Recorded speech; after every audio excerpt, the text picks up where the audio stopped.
If you have a few minutes, I want to tell you a story. I was the second of four kids. So my parents had three boys and a girl. I have an older brother, a younger sister. And my mom and dad both worked. We lived in a small town in Texas, Conroe, Texas, and both my parents worked. And we were what was called then as latchkey kid, where we had a house key. We'd get off the school bus, we'd go get our homework done, and wait for our parents to get home. Then we'd all have supper together. Well, one weekend, my parents had gone together to buy grocery shopping, to go grocery shopping, buy groceries.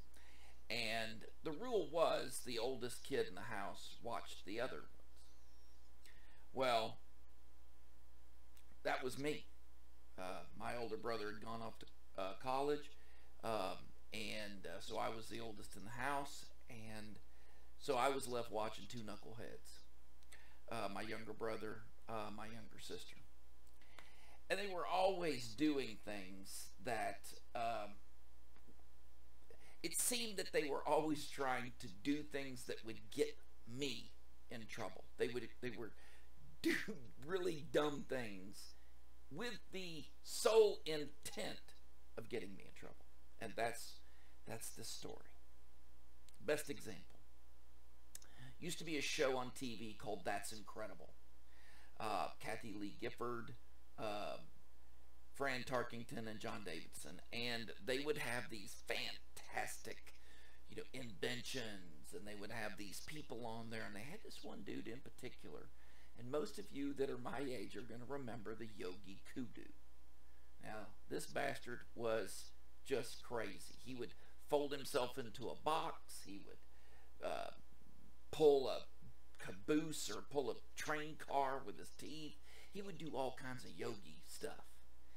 And one night in particular, him and an assistant came out, and he had the assistant shoot arrows at him, and he'd fetch them out of the sky. He would just grab them right out of the sky right before they got to the target. Well, this was back before they told you don't try this shit at home. Okay? So my parents go and buy groceries. My younger brother comes to me and he says, Wayne, I want you, he had a bow in his hand, bare bow, and he had these practice arrows. He said, I want you to shoot at me, and I'm going to catch the arrow like that dude last night on TV. And I looked at him, I'm like, man, are you crazy? Are you nuts? Number one, that dude's fletches on the arrows, the feathers on the arrows were yay big around. The arrow was only going 20 miles an hour through the air.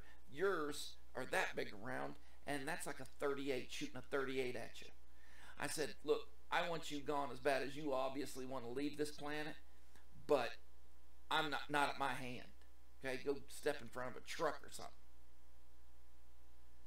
Come on, Wayne, you could do it. I'll catch it. It's not a problem. I'm like, hey, burn off. Hey, I'm not doing it. So I was standing in the kitchen. I was getting a glass of orange juice or something, and all of a sudden, I see my sister, boogity boogity, straight across the backyard, looking like she had just seen a ghost and had a bare bow in her hand, and she tossed that thing into the middle of the backyard. Well, I'm not stupid. There was a reason that she was running like that. And my flesh just got cold. I was like, oh no. So I go outside. We had a sliding glass back door. I go outside. I look around. I don't see anything.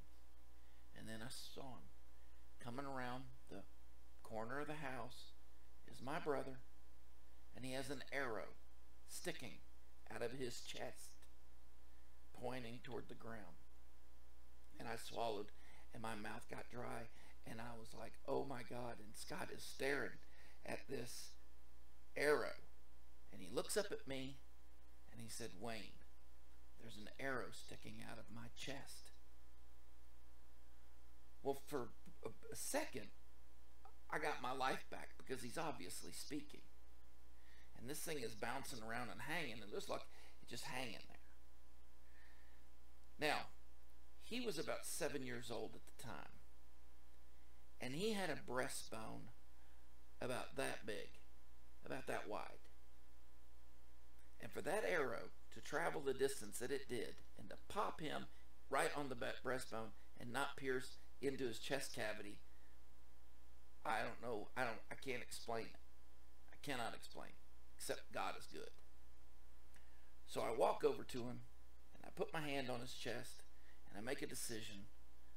He's not bleeding, and I just twist it a little bit, and I worked that arrowhead, little metal arrowhead about that big, worked it right from under the skin, popped it right out of there, and then it started bleeding.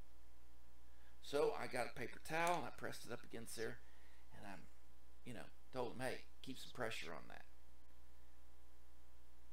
And I'm walking around kind of in a daze, and I'm thinking to myself, oh Lord, he didn't die, but I'm about to. If my folks see this, I am a dead man. So I told him, I said, hey, Mom and Dad will be home in a little bit. You need to get your butt, put a shirt on. We're about to have supper. Sure enough, my mom and dad came home. We helped him with the groceries in the house. He's wearing a white t-shirt. I'm thinking, man, I barely escaped this. And while we were sitting there at supper, they were asking us what we did during the day and whatnot. My sister bursts into tears. And my parents are like, what is wrong with her?